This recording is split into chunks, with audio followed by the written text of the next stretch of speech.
আজ আমি দেখাবো আলুর পরোটা বা আলুর লুচি। তার জন্য দুটো মিডিয়াম সাইজের আলু নিয়ে সেদ্ধ করে ম্যাশ করে রেখে দিলাম।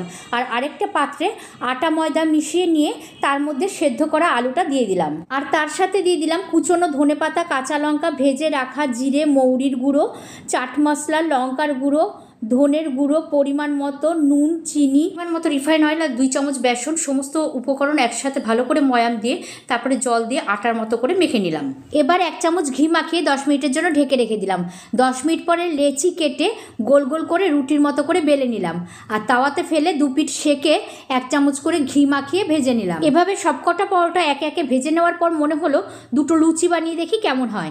তাই দুটো লুচিও বানিয়েছিলাম, দারুণ সুন্দর হয়েছিল। যদিও আলুর পরোটা বা লুচি শুধুই খাওয়া যায়, তবু আমি এখানে তরকারি দিয়ে প্লেটিং করে নিলাম। পরোটা আর লুচিগুলো তো ভীষণই সফট হয়েছিল, একদম মুঠ করলে মুঠোর মধ্যে চলে আসছিল। এবার খেয়ে বলছি কেমন হয়েছে। ফাটাফাটি।